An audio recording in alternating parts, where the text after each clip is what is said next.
just a swinging. Shopping, shopping, shopping. Oh, yes. Loose ends with Mikey. Yummy. Okay, make sure you leave your trash at the front.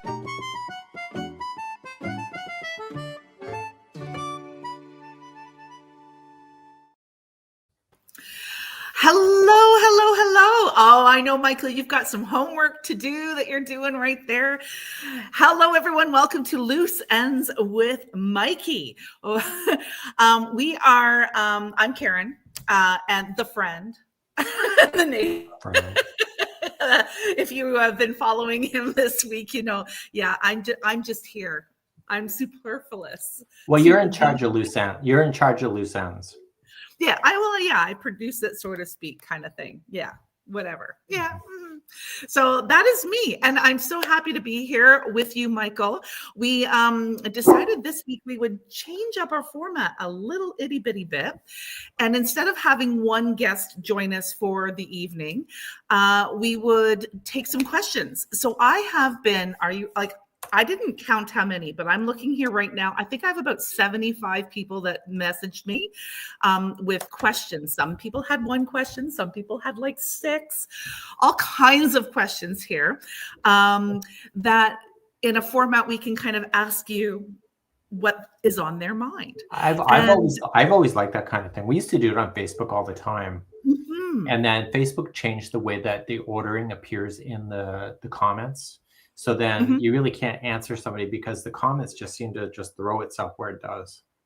Oh yeah, it's hard to yeah. So in a video format now though, maybe we can go through some of these and people can hear their comments.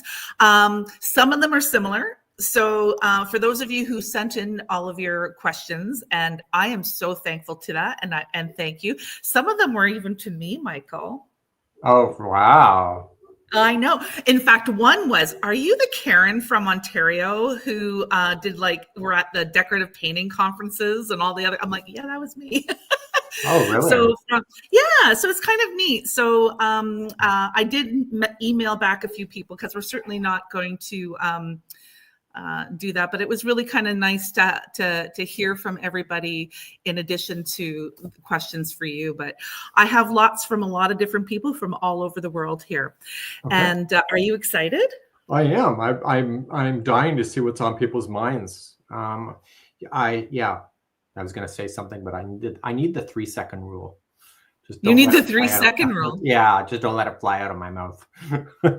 Because I almost did. Yeah. No. So there is one that, how would you like to go into this? Would you like to go into something a little bit more about you or about crochet in general or about the crochet crowd? I don't care. Just throw it at me. Okay, I will throw it at you.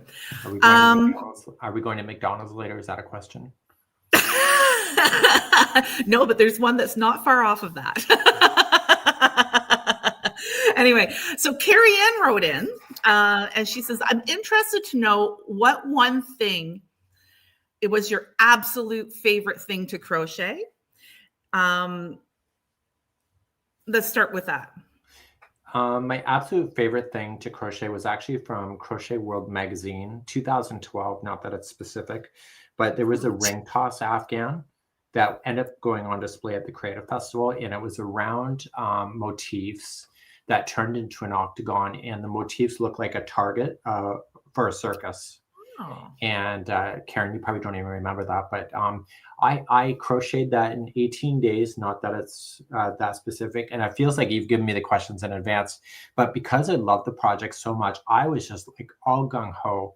I used yarn that was so stiff that honestly, this thing could have stood up on its own. There's some questions about stuff like that too. So I'm going to go with that. So, but you know what?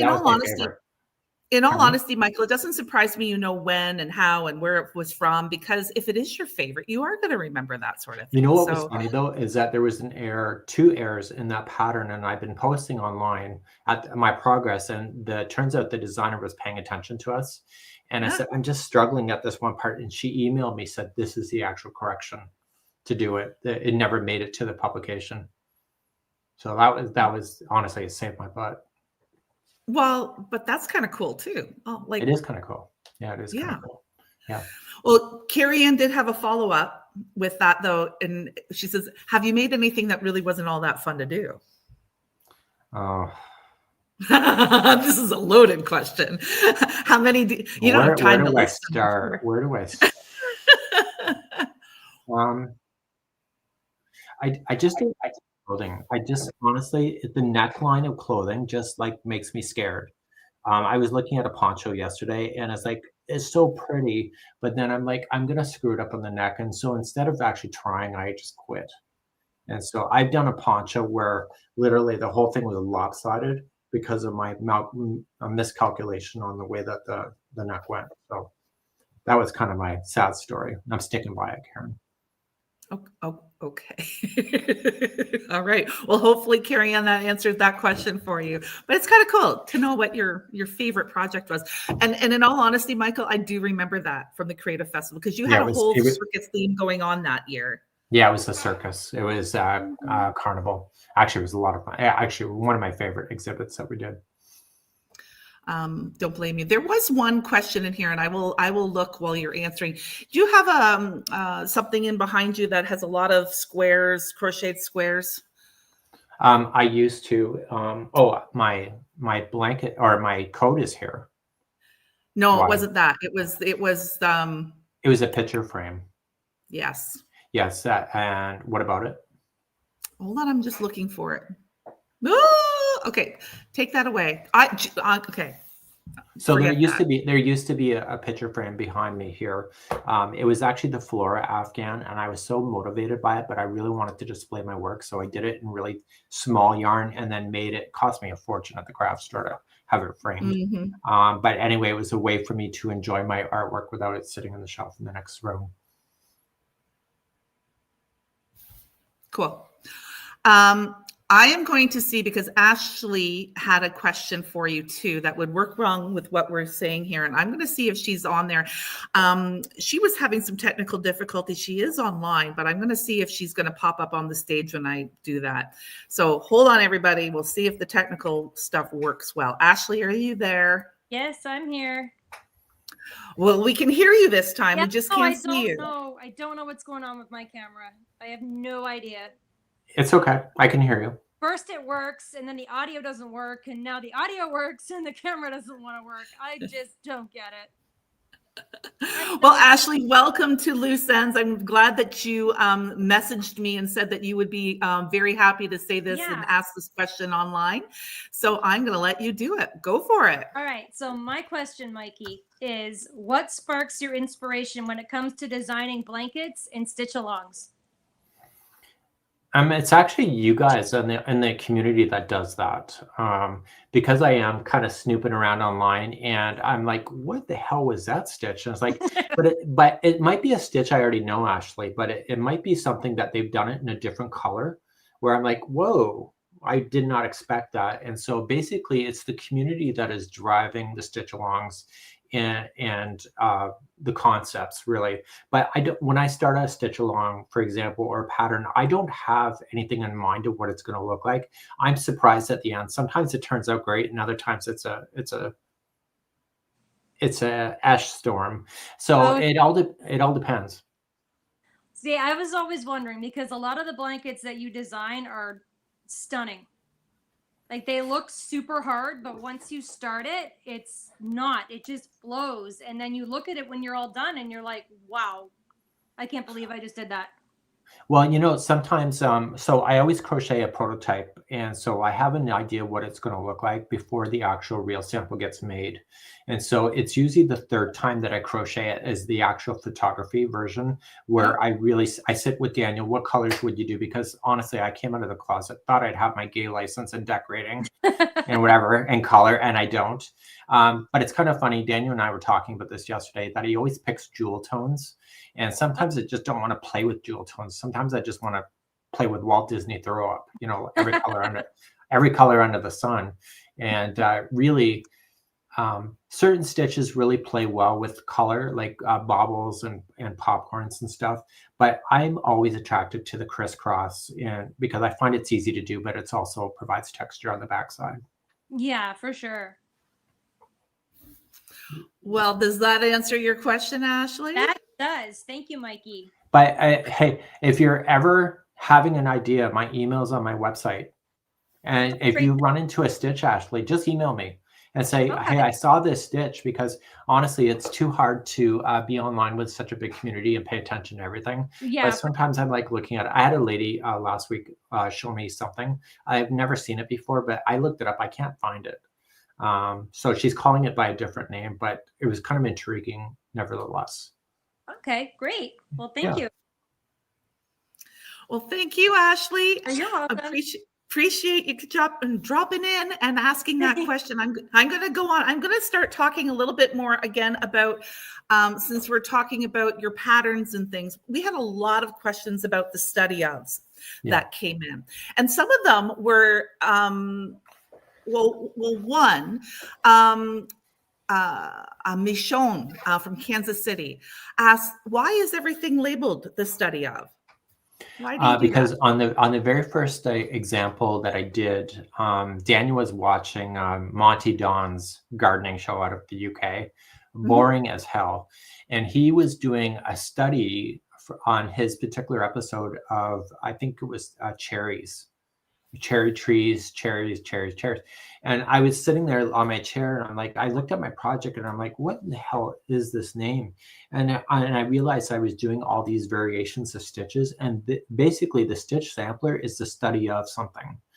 And so what I try to do is that every design has a story to it. I can't design without a story. That's probably why I can't design for a big designer firm, because I want my designs to mean something. So we have the study of planet Earth, which was the core coming out. The very first study we ever did, the study of texture, we had all this kind of crazy stuff, eggs, and the ants went marching 2 by 2. And we came up with this whole concept of trying to give visualization to what the stitch is doing. And so it's a study of, because it's a study of different stitches. And so it's become my shtick. It kind of has. It kind of has. Now Daniel wants me to retire that now and move on to something new. So I have to think about what the next part of the journey is, because he said you can't keep going in the same journey. Sometimes you have to veer off and say that was part of your journey, but what's next? So actually, I don't disagree with that. Well, that's very fair. Gordon had a question. He sent a list, but one of the questions was about the study of, and I was really actually kind of moved by it. So I'm just going to read it. It's a little bit lengthy, but I think you need to have the context before, as you can kind of go from there. He says, the study of the empty chair was one of his all-time favorite patterns because of the story behind it. He was quite emotional crocheting it, both because of the story and about thinking about his own departed loved ones who he misses very dearly. He couldn't help but be reminded of so many amazing memories from him over the holidays. Apparently, he said he cried, he laughed, and he felt connected to them again. It was very healing. Yes. Wow. Says, I feel like crochet patterns are usually focused on happy or fun things, that the designers tend to shy away from the hard themes. But there is something very satisfying about this pattern. He says, and I know that that it helps so many of us through the feelings, is what he's saying. He says, I was so moved by the many comments that people left online about them and about their loved ones and why they decided to make that particular blanket. He said he's asking right now, did the experience affect your decision to create your new website? Because you have something that's coming up there now. Did it have any part in play with that? Because it is a newer website with a focus on mental health. Or he says, or do you think that you'll create more patterns with similar backstories? Go. Ooh, that one's a deep one. It is. I thought it was. That's why I read it in its entirety, because I think you really needed to understand where he was coming from with that. Well, the quick backstory to that story is that I went to Yarnspirations in Toronto, and I had made arrangements to meet up with my mom at the end of my trip. And so I was only there for 2 days, but I said, I'm going to rent a car. I'm going to stay an extra night and I'm going to visit you. And so I hadn't seen her in years. And so she called me the night before I had actually saw her, because I was going to see her for the next day. And she let me know that she's departing. And it really threw me for a loop. Because I was not expecting that kind of news. And so she kind of hinted to me that when I see her next, is that it probably will be the final goodbye. And so I was really rocked to my core over that, because, you think your parents are going to last forever. And so what I realized in that moment is that my mom has always been a mentor as my childhood, excellent mother as a child. I don't have much of a relationship with my parents today at all. But I'm on speaking terms when I need to. And I was thinking, even though I never saw them for Christmas pretty much as an adult, what does crochet look like with a mentor missing? And so it became the idea that there's an empty chair at Christmas coming to be. And so my mom is still around today, which is shocking. But when I saw her, as Karen knows, I don't like to be touched and I don't like to be hugged and anything. And my mom and I departed.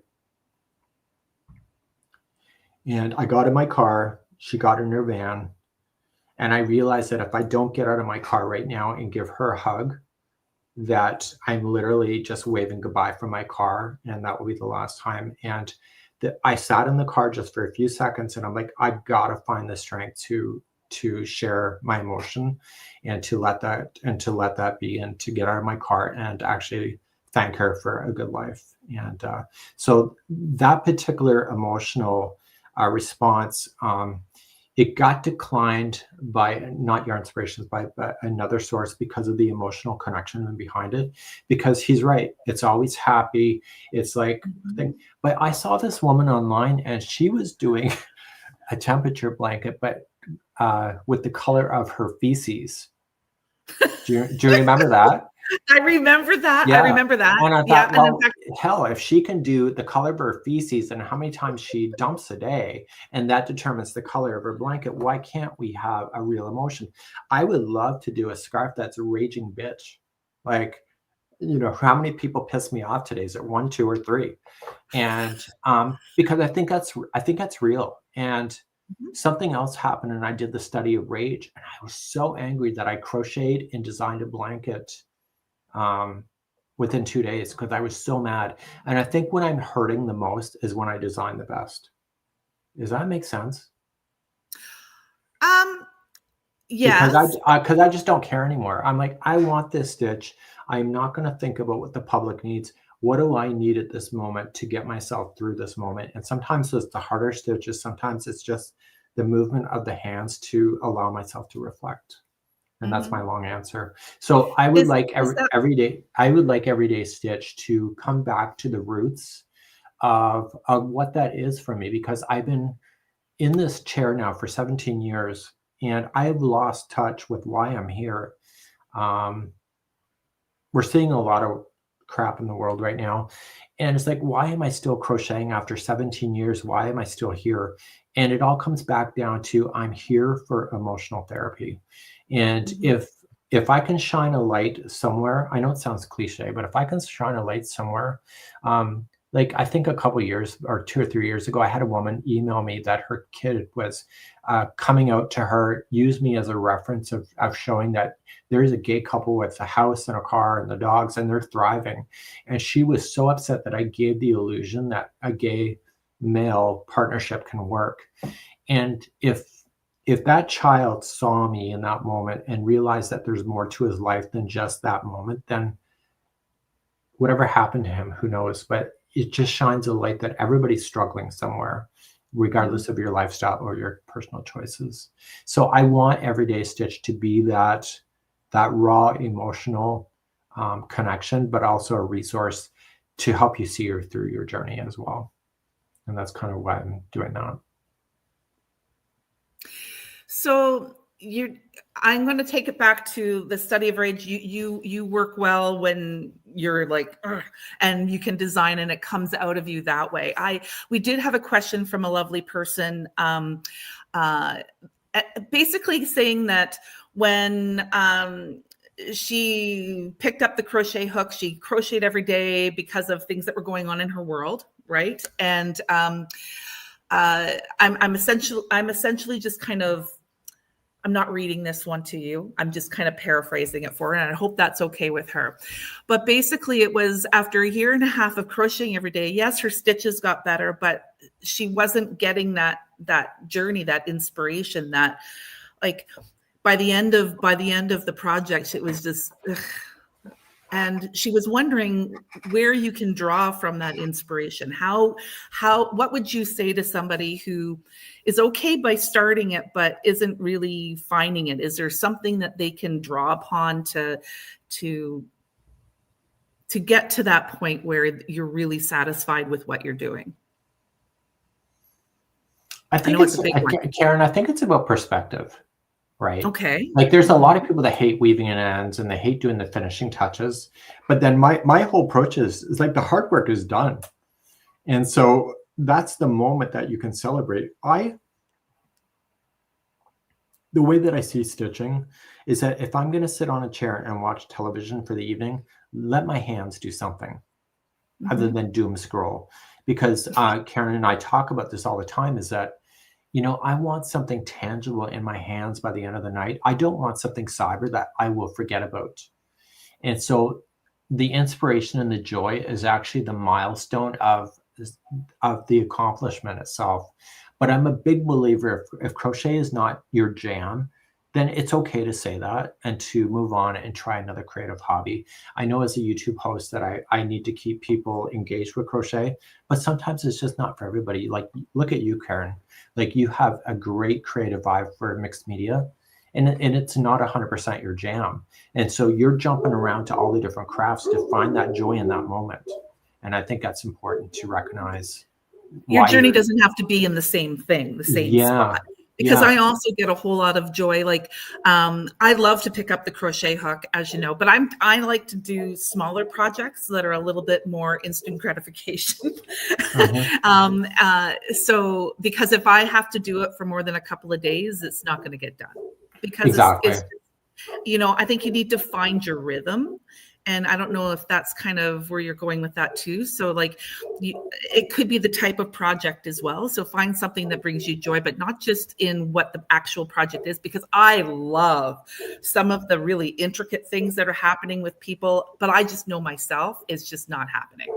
No, and I don't have the patience. So I love amigurumi. I just don't like doing it. I get lazy. And I'm scared I'm going to screw it up, and I do. So I prefer something that I can just stitch and be happy without this pressure of it. Well, before we move away totally from the study of thing, one of Ali asked, is there one that you would like to change, or is it just part of your journey and that was you? Or is there something you would go back to and change something now in one of them? I'm sorry, can you repeat? I got an email that you're going to want to see. Okay. Sorry, can you repeat that again?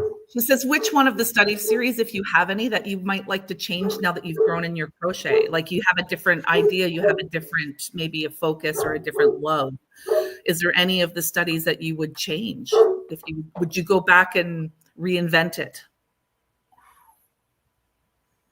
I would think about doing a study of the studies, where you pick the pick of this one. I really like to stitch in this one. I really did not enjoy the stitch work on the end of it, this one.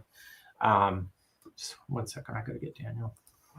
I was gonna say you need to take care of the poochies. Yeah, so I think honestly, color, like you can always recolor, which I have done, but I find because I've already done it, the journey is not exciting. But I would do a study of the study, honestly, in the end, just kind of pick and choose throughout the whole, because I think there's 21 studies now. Yeah, there's quite a few. But Yeah. it also, based on what you've said even tonight about some of your studies and where it came from, it's Yeah. almost like it's like your scrapbook in a way. I kind of look at it in that respect. So, this was me in this particular time. So I know you're kind of, you've always said yourself as I'm like the one and done kind of guy. I've been there, I've done that. I'm going to move on with the next thing that really sparks my interest, right? Or the next combination, the next yarn, whatever it is. So I wasn't sure what you would say about that. It's interesting that you might consider doing like a study of the studies. Yeah, but I have to be interested too. So if it's too close to something I've already done, the journey's not exciting for me because I can't visualize what the finished project looks like. I'm actually quite pleasantly surprised in the end for a lot of them. There's a couple of questions too about how you come up with that. So, I'm going to pick up on what you just said there. You don't have an end design in your head. You're not going into design saying, I'm going to design this. No, I don't have the capability. Well, can you put that to words, or because I'm sure that's very interesting to people. Okay, so I used to be for a very short frame. I was a dispatcher for a trucking company, and I failed so miserably at it because I can't visualize the truckers moving around when they need to be somewhere to pick up a load. So I can only focus on the immediate moment and not look at the greater picture. My brain just does not allow it. So when I'm sitting there and I finish a round, what do I need to do next? And, what are you going to look like? And what stitches do I know that will work well? Maybe I'll thumb through a book and say, let's pick up a different stitch. But if the blanket is going to be dense, then I'm going to try to keep it dense. But then if it's more free flowing, then I will choose something else.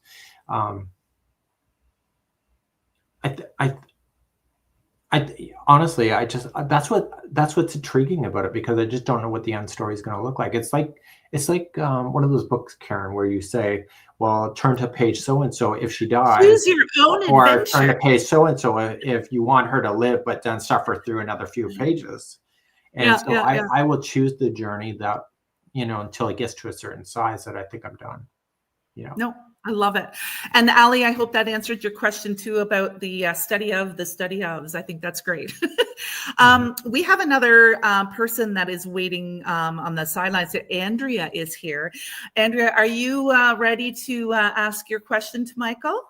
I am. I can ask. Hi, Andrea. I am not nearly as deep as y'all's previous conversation, which is part of the reason why I popped you on now, my friend. Different thing, and very simple for y'all. My question is, I was working on a basket, and as Mikey and I were talking earlier, I'm a lawyer. I need lots of words, and you need to tell me exactly what to do, because otherwise the court is going to interpret it differently. So as you go along, it would just say, when you get to the end, obviously it's a basket, so it's in the round, it would just say join. It didn't say join to this stitch, join to that stitch. It just said join, which drove me crazy. What do I join to? Do I join to the chain stitch that we started the row with? Do we join to the first double crochet that was in the row? What do I join to? So if it says it didn't say, it just said join, period. If the beginning of the row says chain 3 and it's an indication that it's the beginning of a stitch, the beginning of the round, then you would join to the top of the chain 3. Okay. But if it said the chain is not a stitch, then you're going to join it to the first stitch, because the chain is just a builder. And so the way that I design my hats in recent time is that I've been using a lot of chain work at the beginning and not including that as a stitch, because what happens when you join to a slip stitch or to a chain, it always creates this really god-awful gap in a hat. Have you ever seen that? Haven't noticed that. I don't do hats much. Oh yeah, well, because of your warmth area. I live in South Carolina. We don't do a lot of hats. But you would see that in a basket for sure. You'll see that there's a hole that it's been created because the thickness of a chain is not the same thickness of an actual stitch. So what I normally do, if the designer says to me, well, chain 3 counts as a stitch, I say, that's nice for you, but I'm going to chain 2 and then do the first stitch in the real stitch, and therefore it's a builder, so it fills in the space so it looks the same all the way around, because I hate that gapping space. Anybody on the comments tonight, and a lot of the hats and baskets I tend to do in a continuous round, so there is no slip stitch. And I like that too, when it's just like a spiral. I don't It's like just a having to spiral. You just join. go until you're happy, and then the last two Right. stitches slip stitch, you know, then do a final top if you want to do that. But I hate the look of a slip stitch. It just drives me nuts. That's why in the crochet blankets, that the way that I start on a corner is where it is intentionally, because some people want to start a down corner before the corner starts. And then you always see the chain here, and why not put the chain so it's in the center? And so I try to hide the slip stitch as much as I can, because it just drives me nuts. Well, I agree. So, You do get that like seam that is, not yes. attractive. Yes. So then you just use a stitch marker to let you know when you've gone all the way around, because there's no way in God's green earth you're going to know that And that's what I do. easily. Yeah. Yeah. Just go Yeah. around and around and around until you're happy. Right. Okay, Mhm. good. Okay. Mhm. Well, I did join to the double crochet the first stitch, so I'm glad to know I did it right. But I figured if I did it the same all the way, whether I was doing it wrong or not, at least I was consistent. Yeah, and that's what it is, Andrea. Like, there's nothing really wrong in crochet. If like a good mentor of mine said once, is that if you're doing it wrong and you don't realize you're doing it wrong, then how in the hell do you know?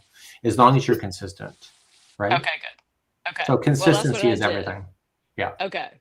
Yeah. Mhm. Well, I just don't like join, but So, and also, if you have a brand new color, I would do, Mariti is commenting to this, I would do a standing single crochet, standing double, or standing half. And therefore, you'll never have that chain look at the beginning of a round either. when you're changing colors. Yes. Okay. Yeah, I would do that. Okay. It makes the tail end at the top, but then you can weave that in, and therefore every stitch looks consistent to each other. So, Okay. Okay. yeah, so stacked single crochet, double crochet, half double. Okay. That's what I would do. Yeah. Well, Yeah. there Well, you thank go. you. Does that help? Yes, it does help. And when I was working that pattern, I'm like, gosh, I wish I could ask Mikey what this means. And then just a couple days later, you sent out that email. I'm like, oh, this is perfect. Of course, I Yes. finished the basket, but I just got away. But now I know for the next So one. in the latest patterns I've been doing, Andrea, is that I put join in the abbreviations, and then I say what it means at either at the top of the chain 3 or at the top of the stitch, depending on Okay, what it good. was. And so therefore I don't have to say join with a slip stitch to the top of the chain 3. Right, I just say right. join, and then it's just only said once, and it reduces the need for repetition on patterns. Right. But we like definitions at the beginning, so that's good. Yeah, well, that might be the Yeah. lawyer. That might be the lawyer. That is definitely the lawyer. That's the first place I'm going to look is the definitions. I Yeah. know y'all don't call them definitions, but whatever it is, that's where I'm going to look first. So I'm glad you put it there. That would help. That would have helped a lot too. But again, it's consistency. So if you found your own way, even if you don't like the way the designer doing it, do it your own way and be happy. Okay, good. Good. Thank you. Okay. Thanks, Andrea. That was helpful. Okay. We'll see you later, Andrea. Thanks for joining us tonight. So that was very helpful. Thank you. And thank you, Andrea, for being able and willing to jump on live and ask you that question. All right. Gotta like that. But there is another joining. There's a couple of joining questions. There's lots of different joining questions for the technical aspect of what people are doing that they wanted your opinion on. And one of them here is from Teresa F.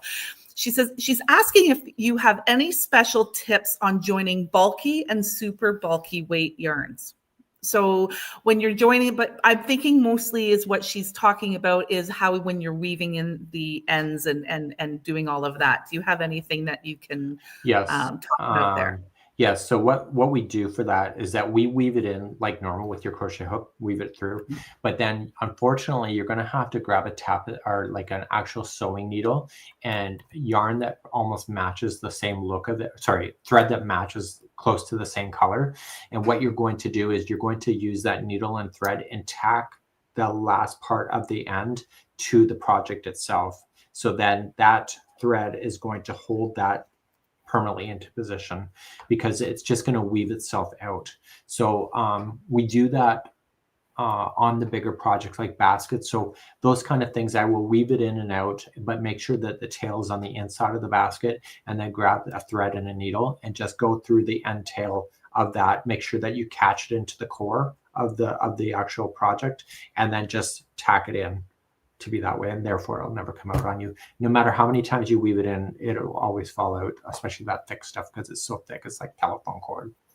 So that's what I would do. It's like telephone cord. But, you know, It's if it's Bernat blanket though, you can get away with that so easily because the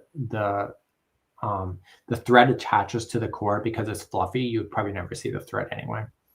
So it's a good way of doing that, right? I think it's a great way to do that. I had heard that before, but I knew you didn't put that online. So I wanted to really make sure that that question was answered specifically, because it's a game changer, really. Yeah, I think there's a video on our channel for that. Oh, I didn't. Oh, see, there's so many videos, Michael. I know. Missed it. I know. I missed it. Yeah. We did. Yes. All right. There is another one though, and I know I kind of preempted you here because I got you to do a fair and a colored thing here. So we have another question. Do we want to? There's been some questions on the chat. Do we want to quickly? I'm trying to go back and forth on one screen, and it's really difficult for me today. There was a good question back. I don't know if they're still around. Okay, so Wendy asked, no matter how I try, I cannot get the project that starts as a chain to stay the size that it's supposed to be.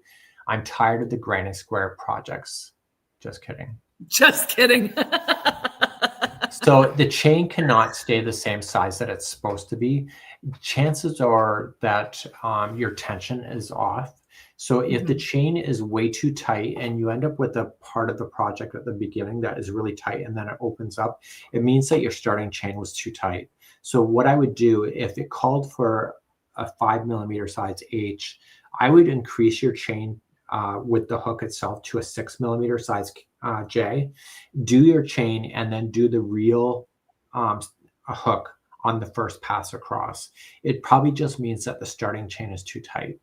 And if it's too loose, then what you need to do is reduce your hook size for the chain and then just change your hook back to the right size for the first pass in order to get that balance. But eventually you're going to be able to find your own rhythm with that. It took me a long time to figure that out. There's another question in the chat here about, missing that first stitch, right? So I'm challenged in a much more basic way. I don't know if it is, because there's so many people. This is a hard thing, is finding that first stitch. Do you have something for them that they can maybe do? You've told me one before. I can't keep my stitch count right when I'm turning the work. I try really hard, but it gets smaller and smaller. I think what's happening is she's turning it and she's missing her first stitch, right? Well, it depends on the stitch that she's using, but we do have videos on keeping the alignment for identifying that. The way that and Karen, you've heard me talk about this before, is that there's a stitch. The next stitch has to be on top. And what's happening is if it's missing, they're accidentally missing it because the stitch is leaning a little bit. And so you think it's here, but it's actually still over there. So think about two apartment buildings sitting on top of each other. And that's what your stitch is supposed to look like. So they're just all the way across. So that's the way that I look at it. And what I would do is maybe a small swatch of maybe...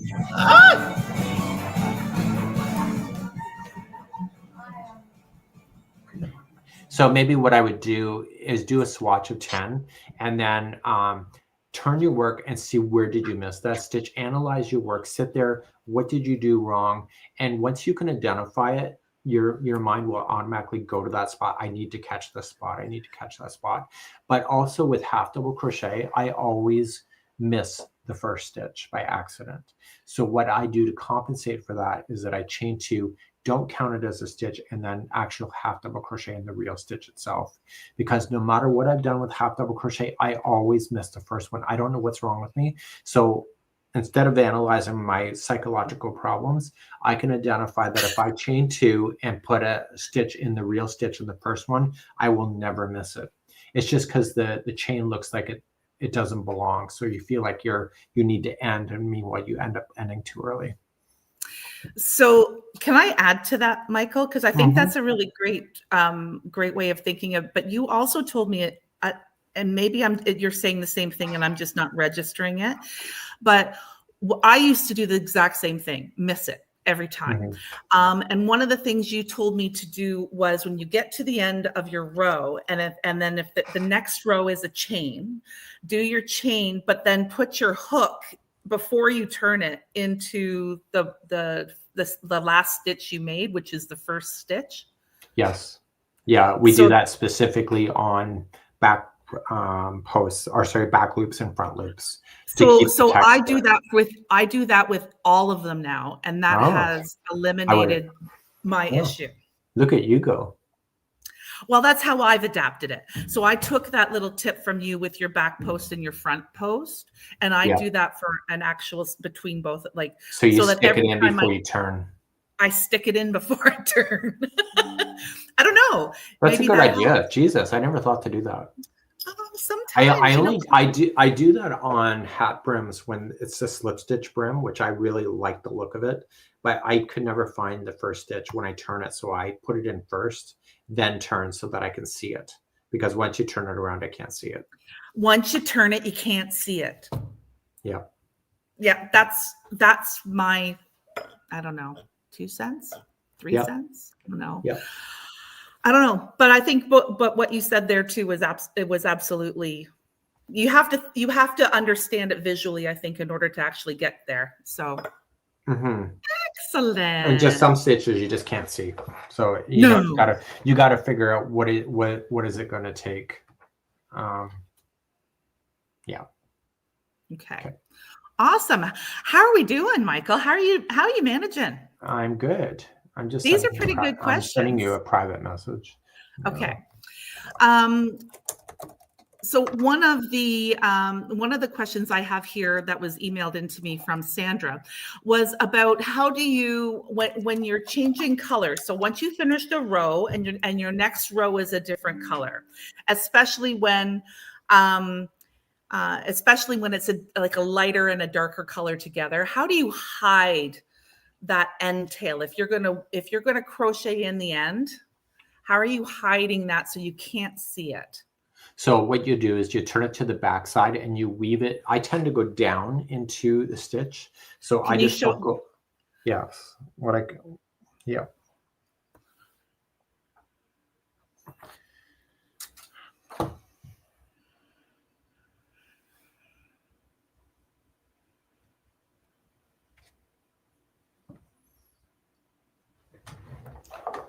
And you'd think I would have had a needle with me, but I didn't.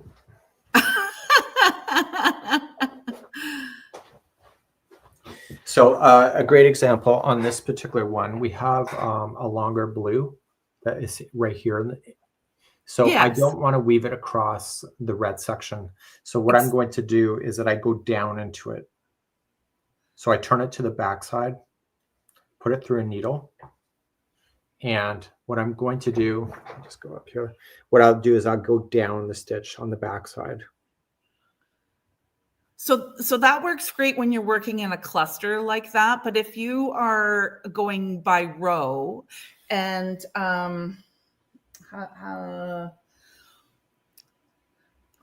because I often do this too. So I'm guilty of this as well. And I'm probably a beginner novice kind of crocheter. So it's how my brain works. Yeah.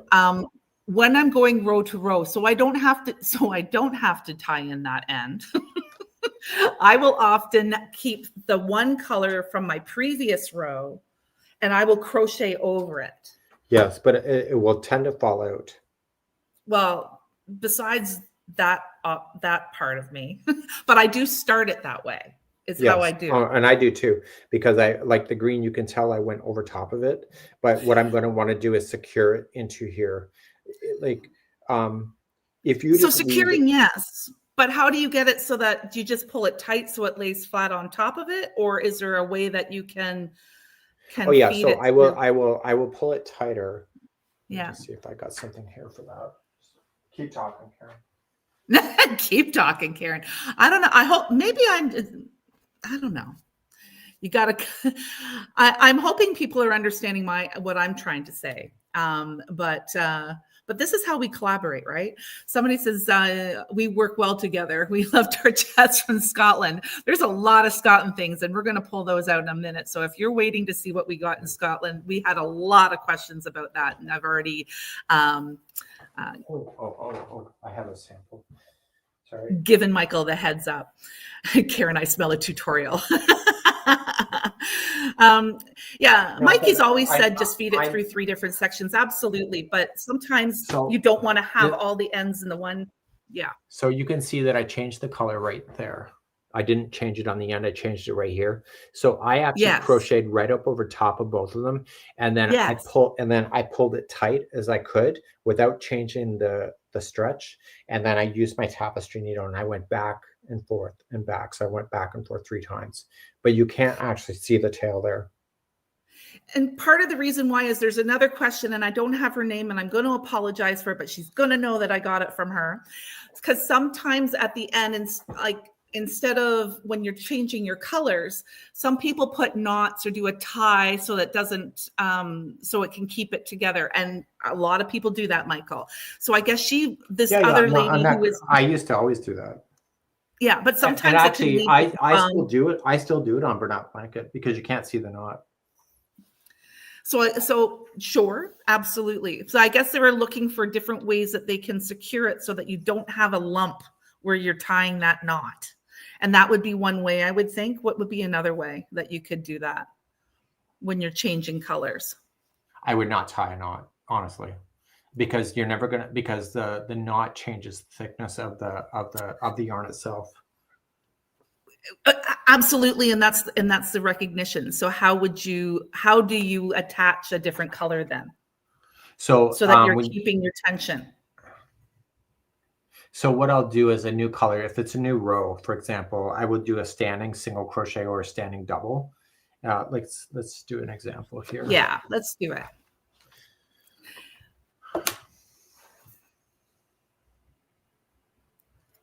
So I will have started with I'll start it here with the slip knot already on. I go in to there and I yarn over, pull through, and I have 2 loops and I pull through the 2. And then I'll keep the tail on the top line for at least 2 inches. Okay, so that's what we were talking about before. So you're going to continue that, just pull it tight so you can't see it coming through your stitches. Yeah, but you don't want to pull it so tight that you're changing the structure, but it's Yeah. just tight enough. And then what I'm going to do after that's done and after it's said and done, I'm going to take my tapestry needle, take the yarn here and just weave it back through with the tapestry needle because it will pop out. It just is a natural thing with the yarn. But when you go back and forth, Karen, you got to make sure that you separate the plies. You just don't go between the strands because it will be very difficult to get out if you actually separate the plies of the yarn itself. So don't weasel yourself between stitches, weasel yourself between the plies itself. Between the actual yarn, the Yeah. fibers of the yarn. But good luck ever getting it out. So if you ever change your mind, you're screwed. because it's like in there permanently, right? Awesome. You're never going to get that out, and the thickness is really no different. Awesome. Well, that's great, and we got some people commenting here that this is really helpful too. So that's awesome. Mm-hmm. All right. Now, I did mention as you were getting your hook or whatever you were doing, we had a lot of people asking questions about what we got in Scotland. So do you want to share? Do you have your stuff? I do. All right. I do. So I came back. So our goal for Scotland wasn't for me to buy up yarn. The goal was just to make the connection with the people. So I didn't get as much yarn as people think I did. So I got myself a little good. This is all the yarn that I end up getting right here in this little bag. And so we met different dyers and different yarn stores that had access to different things. For the love of yarn, she hand dyes her yarn, but I've never understood how they were able to do the neps. Those are called neps, those little pop outs. So that was something that I learned, and we'll talk about that later. Okay, good, because that was a question. Yeah, yeah. And so anyway, I just got different yarns. I've seen this yarn locally here in our high-end yarn shops. But then because I was over there, I just ended up getting yarn that I never saw before. Mm-hmm. And I'm really attracted to color transition. That's what keeps me mentally interested. And so different dyers have different playful colors. And I think that was one of Karen's mentions, is that every store we went to, when they were dyeing their own yarn, they seem to have their own color palette and what they love. Mm-hmm. Mm-hmm. And so I'm going to do something with this eventually. But some of the colors, it looks so good. Like, it just is amazing. Have you made anything with your stuff yet? No, I have not. But I am currently working. I started doing a shawl on the plane, and then I ripped it apart, and then I'm doing it with Your Inspirations yarn for the final look. And our Journey members are testing out. Oh, you did a scarf. You did a cowl. You were doing that on the plane. You were doing that. I did. I started this on the plane. I do have a scarf, a ring that we bought when we were there for it. I'm loving it. Yeah, I love it. It looks as good as the samples that we saw. Yeah. So this was made with Color Lab, which is British wool, 100% British wool, DK weight, not scratchy at all. It's beautiful, but it's almost it's DK weight. But the construction of this particular one feels very much like the worsted kind of what we're used to. There is something very different. Like when you bounce that, like it's almost like touching cake. Certain cake feels a certain way, and it's like acrylic feels different from wool. That one just was a really weird texture feel that was so amazing to the hands. Yeah. Yeah, it's beautiful. I loved it, loved it, loved it. I also was really excited because, well, you know this, and those who followed the, I picked up some wool from a sheep that I got to pet. So I was really excited about that. So this is a blue-faced Leicester sheep that I pet and got photos with, and Michael took photos from behind of. And anyway, I got a bunch of these. So I'm going to make what am I making, Michael? You know what I'm making. Yes, you were going to make a poncho or a shawl. Poncho, like white shawl. Yes, wool one that I found. Here's another thing, in a book that's published in Glasgow. It's published locally in Glasgow. So it is UK stuff, but I loved this book, and this is what I'm going to make. Sure. Yeah, that is wonderful. A great question came in about being allergic to wool. Almost everything that we bought was wool-based. What I have learned in my journey for the crochet crowd is that not all wool feels the same. And so I grew up pretty poor, as most of you know. And so we end up getting a lot of sweaters from Sally Ann. I don't know if they call that in the United States, Sally Ann. A thrift store. Just a thrift store. Anyway, so we lived off the thrift store. We lived off people donating my parents' clothing for us. So we never really had anything new. But some of the wool sweaters that we had were just absolutely just like, you just got to, if it touched your bare skin, you were in big, serious trouble. And what I've come to realize that not every animal is the same. And so like merino is a different sheep than another sheep and what she was using. And so the sheep fibers have thorns very much like of a rose stem. And so when they are processing it, they're taking off those thorns. And so different sheep produces a different amount of those thorns on there. So which I'm not saying you're not allergic, but what I'm saying is that the thorns are actually what create the itch. It's not always the allergy to the wool that causes that. And so, of course, different lanolins, as somebody's suggesting, it's just a different quality. People were very surprised about Karen cakes that it was wool, but they were not scratchy. That's because it was overprocessed. So meaning the barbs were taking off of it, a lot of it.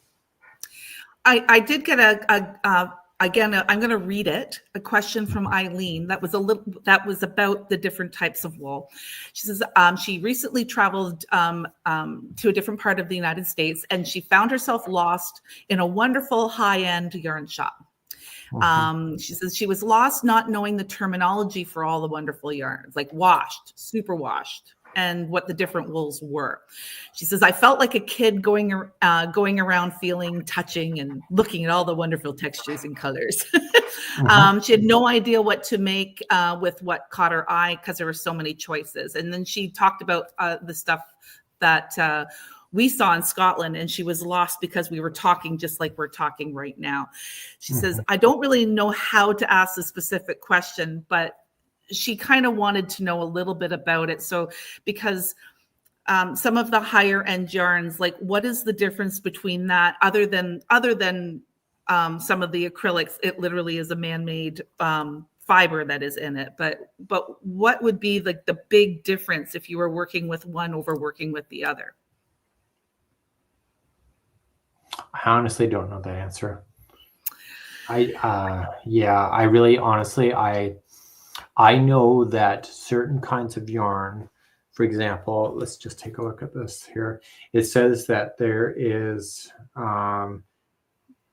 so there's 85% merino sheep in this thing, but there's no nylon. So therefore this is not sock yarn. So because there's no nylon in it. So all I'm looking for in this kind of stuff is not so much the superwash. I'm looking for nylon that is part of the yarn in it itself. That's what gives it strength.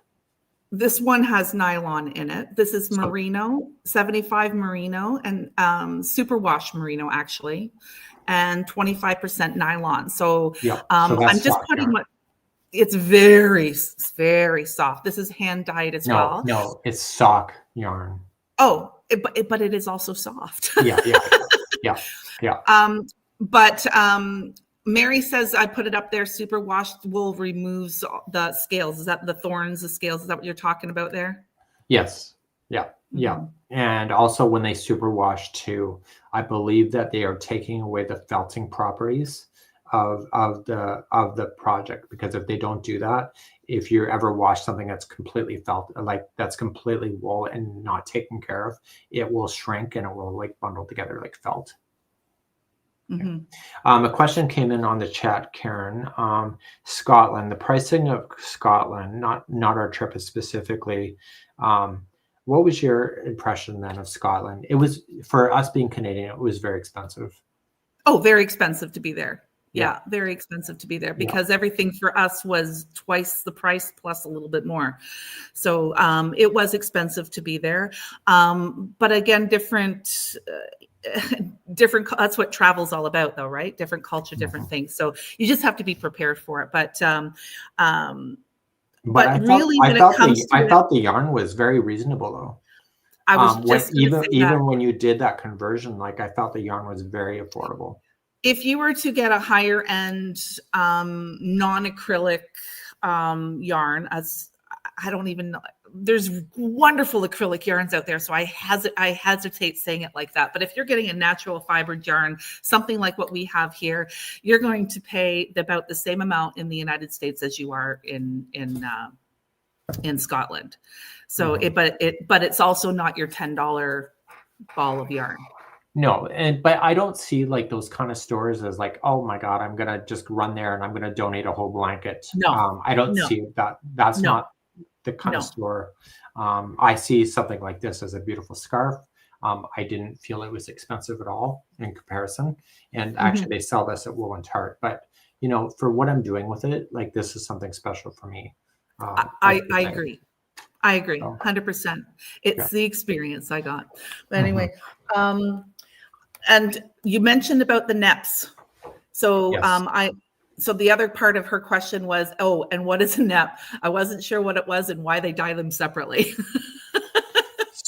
So the nep in something like this is the pop outs that are happening. And what this is that those neps are on a really thin thread. And so they are part of the construction. And when they go to spin it together, what they're doing is that they have that cord plus they have the real yarn, and it's being spun together to keep it together as one unit. You can really see this on examples. Karen Simply Soft Tweed has neps in it because one of the threads has that pop out And when it's spun together, it just keeps it together. So it's not just inserted into the yarn. It's actually a separate cord that is being done. So it's being kept on its own core. What we did learn from the experience, though, Karen, is that the neps, because they're not, they're man-made versus the natural fiber that this was, they don't take to the dye that was going into the wool. And so therefore the neps are dyed separately, and then the wool is dyed.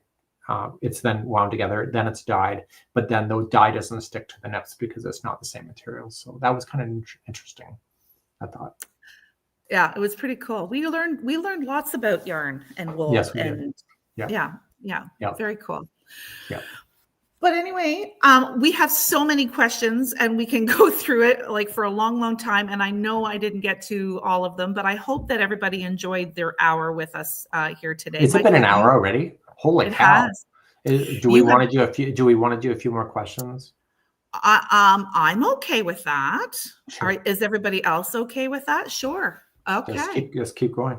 Well, heck, now I have to look to see which one do I want to go with now. So it's called neps. I'm going to spell it on the. It's called neps. It's N-E-P. Is that what it is? N-E-P-S. Mm-hmm. Yes. Yes. So thinking about Scotland, there was another one here. Karen Zitney made me giggle. Oh, She Karen, says, yeah. what did you think of haggis, and would you ever have it again? Okay, so I wasn't sure. I knew haggis was sheep in some way, but the waitress said that it's the bits and the bobs of the sheep. And actually, I was like, oh my God, it was so good. It was so good. Like I was just so shocked. And then somebody says, you must not be the same Michael.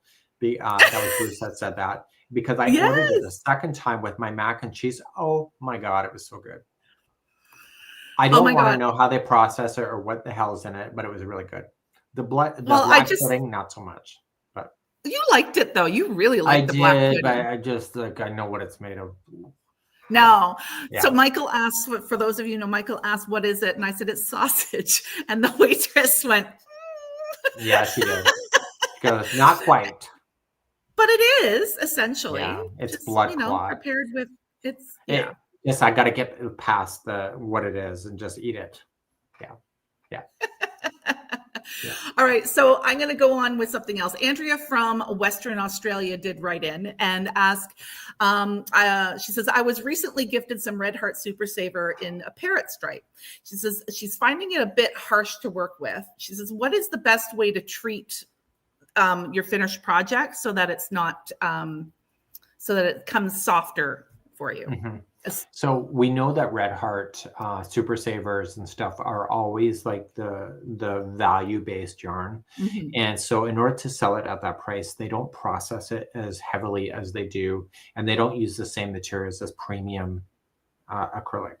So if you're looking for a softer version of the acrylic, then you're going to want Red Heart with Love. But at the end of it, if you're using Super Saver, because it is like America's top one brand, is that you maybe use some baby laundry soap, like in order to treat it, and then just let it soak. And then what you're doing is it's removing the final touches that are skipped in the process to keep the pricing of the yarn down. So the more they process the yarn, the more expensive it gets. But having said that, a lot of these independent yarn shops, they do not overcharge you for yarn. You feel like they are, but the value from what those independent people are doing versus a major retailer is nowhere close to the same. The product is not the same. The processing is not the same, and the origin is not the same. So what we have to get out of our minds is that, when we're looking at the cheaper product versus the independent, is realizing that they're not apples and apples. And so I find with yarn, you get exactly what you pay for. Yeah. So somebody's saying Woolite works, and that's essentially a baby-friendly kind of laundry detergent. Fabric softener, does fabric softener just coat the fiber, or will it actually help, remove it? I don't know. Fabric softener, I've always thought is a... But here's my thing, is that I have actually crocheted blankets that I have upstairs, and I don't wash them after. I know I probably should, but I like the roughness to it because it seems to hold up a lot better than if you start washing it. Because I've done a baby blanket and I washed it, and it was like all the fluffing disappeared out of the damn thing. And it's like, and I did the wrong temperature, and it's like all the nice thicky chunkiness was gone after I washed it. So you have to be very careful. There's a couple of questions about that too, about something similar with that. So let me see if I can find who asked it. Nope. So Mary Comer saying that she used hair conditioner and it softened it up right away.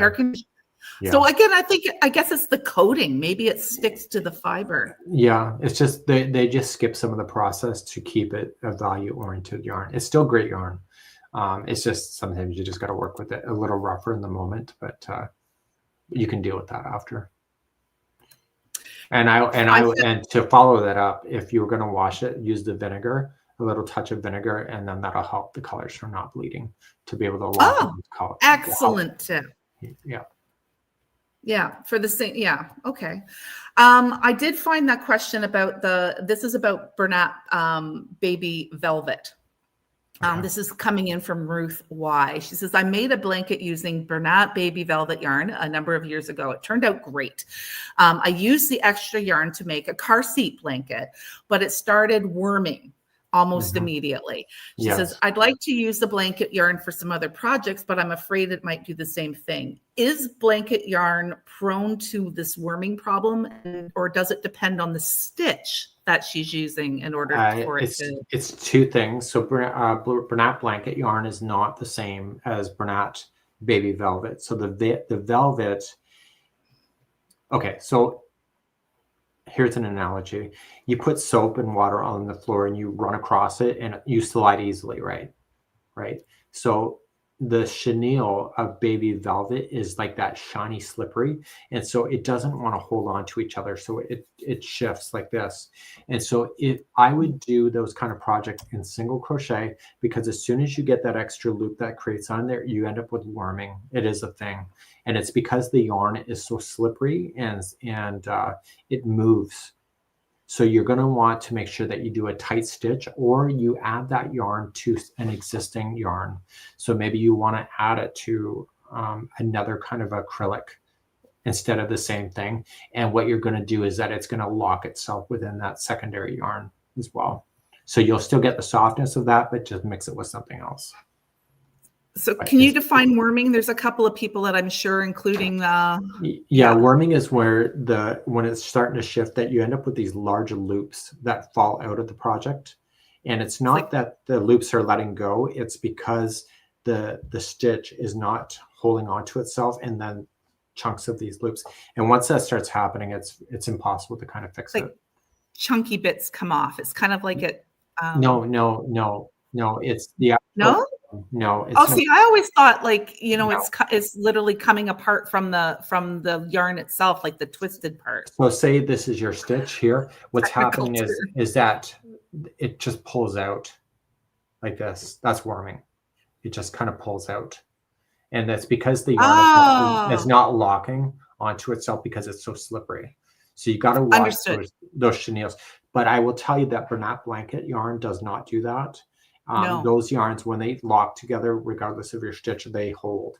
So you're going to want to, when you're in a yarn store, is that if you push down on the yarn and it does not bounce back up, it means that it's not pushing itself back up when you do that. And so those really slippery, shiny yarns, when you see that happening, it ends up worming for the most part, unless it's single crochet or a tight stitch. Yeah. I'm liking Tringa's mention here about maybe using a smaller hook. If a gauge isn't an issue, that would be okay too. I would do that, but I would avoid half double crochet. I would avoid double crochet with that. Just literally get your stitch and go. Don't create that extra loop, because it's that extra wrapping of the loop is what causes the worming. Very cool. I didn't know that either. See, you learn something new every day, Michael. But that yarn is really good for amigurumi.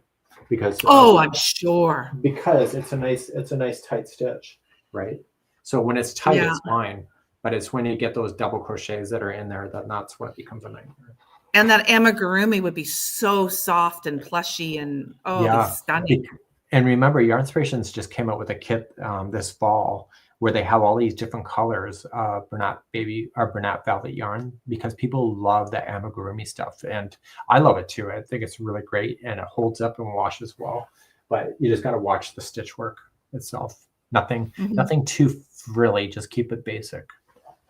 Yeah. I'm liking what Carrie says here about making pumpkins with the Bernat velvet. That would be a good one too. Stuffies always come out great with. Oh, they come out wonky. Oh no. But yeah, so it all depends on your project. But yeah, it's disappointing once you see that warming. It's like, oh my God. And especially after you wash it, it's like, oh my God, you realize your stitch work has just been a waste. Yeah, because that's a lot of effort to put into something like that to see it happen. That's well, when you're at the yarn store, just take the yarn strand and just see how slippery it is with each other, because you'll notice that if it's not bouncing back and it's just slippery, you know that it's going to collapse. So, and that's the great thing about Yarnspirations yarn. They're very conscious of that. So the Bernat velvet yarn is really good for amigurumi, but not anything that's too elaborate. So I do have a yarn stash question here too. This one's coming in, I believe, from Patty Q. She says, with yarn stashes building, she says, I know I'm not the only one with this. Do you have any plans of doing some sort of scrap yarn project? Maybe something square, something you can take on the go that's not too big?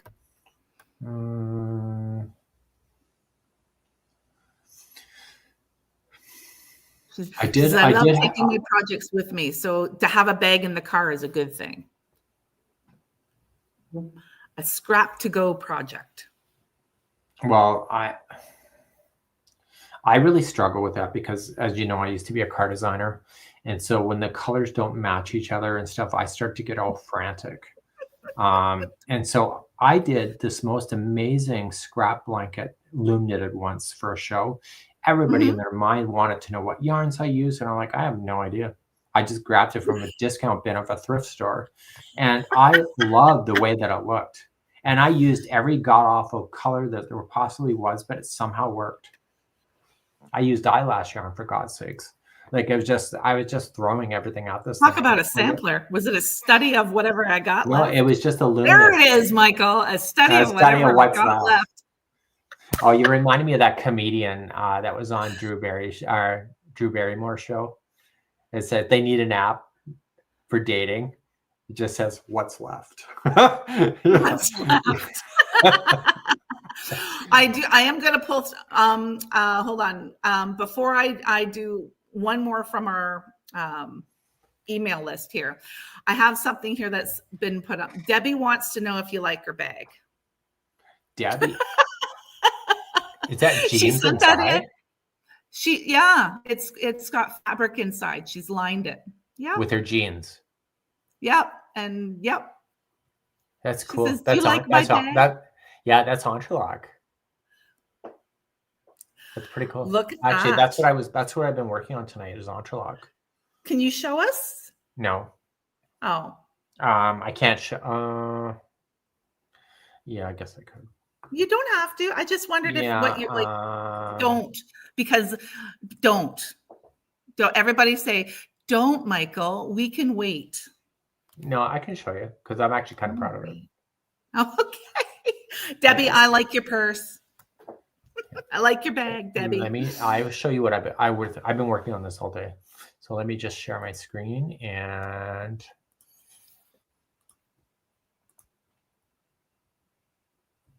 so Karen, this is entrelac.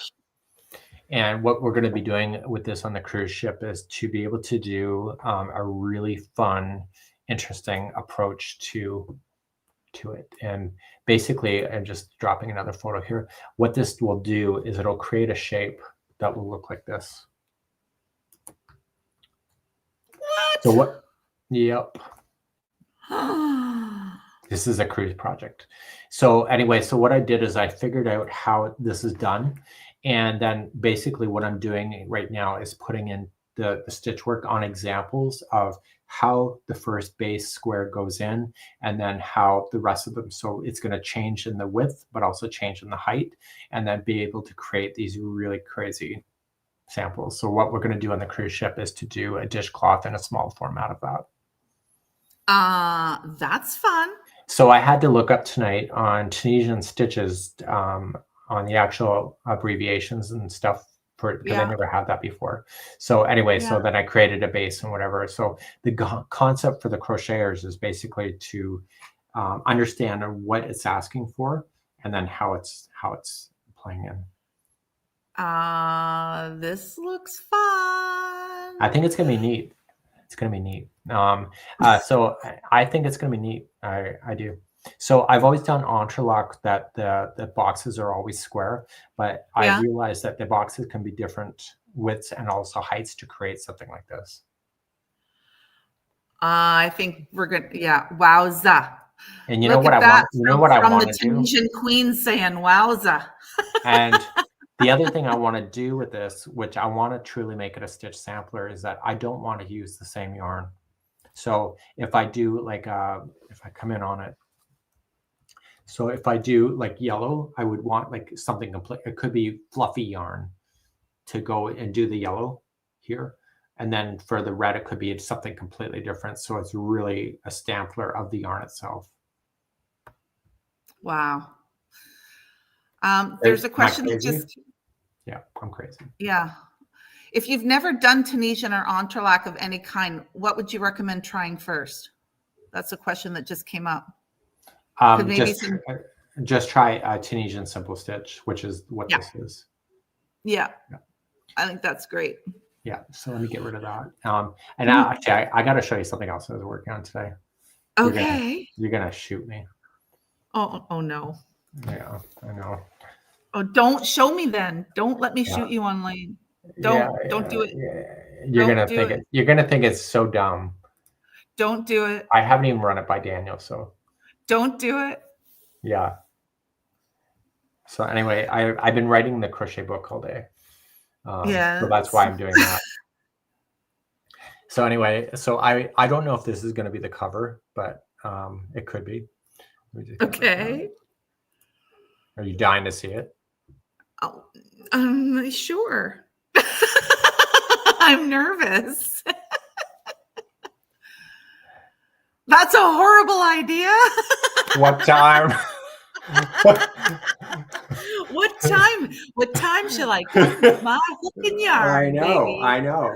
Yeah. So anyway, I've been working on this all day. So that's a terrible idea. Yeah, it's a horrible idea.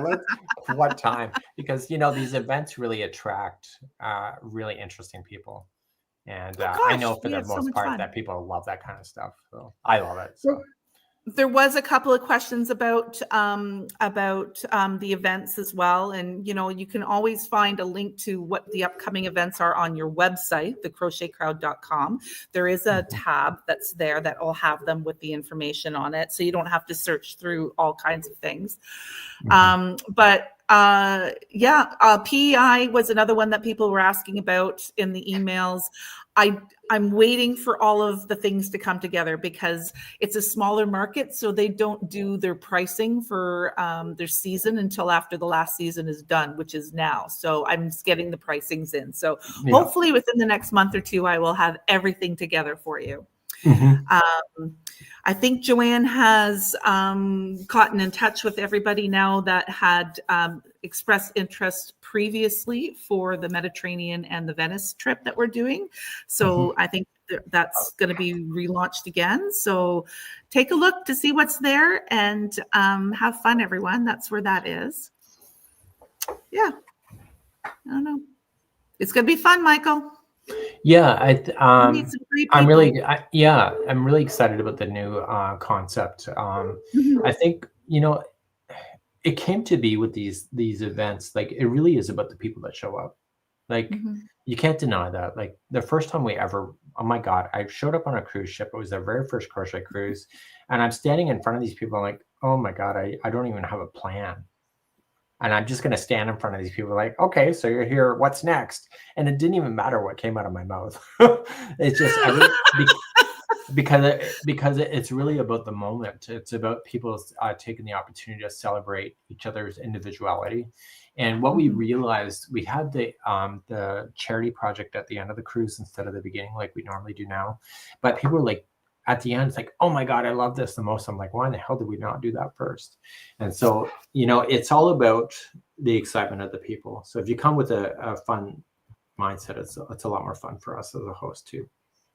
Oh, absolutely. But it's about the community and the people that are there, and every group is a little different. It's a different vibe, different people, different experiences, different loves, different interests. It's fabulous. And a lot of people come as solo guests as well, right? Because you're there with like-minded people and you find your place because you're with your people. It's pretty great. Because when we drop everybody off at the bus on the terminal, like we are a busload of people. So you just follow it. So if you have no idea what's going on, you just follow somebody else that looks like they know what they're doing.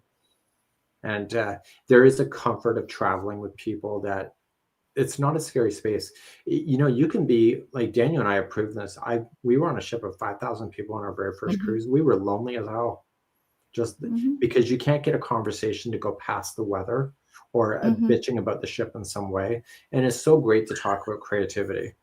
Like, my God. Yeah. Show me what you're doing. It's about interest in what you're doing. Yeah. Yeah. Like, yeah. Sure. It's true. And, it's where, and so I wrote in the workbook about, finding the connection of people because, Nova Scotia, our trip here really is about the people that show up. And I came up with a list of ways to connect with people. And so you want to share your stories. You want to show genuine interest in what somebody's sharing with you.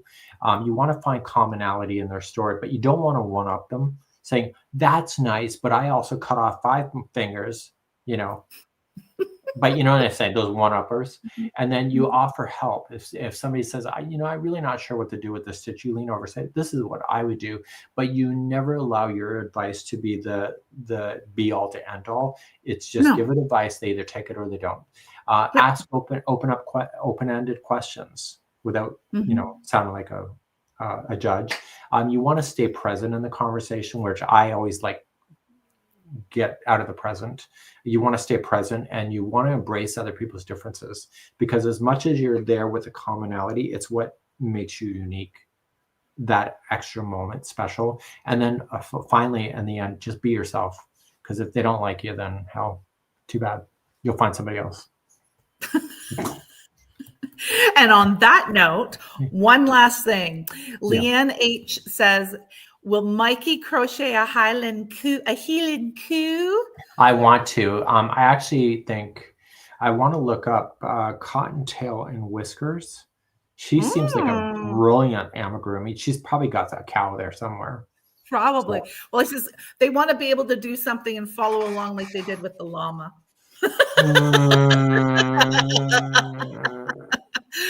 So maybe not that, Leanne.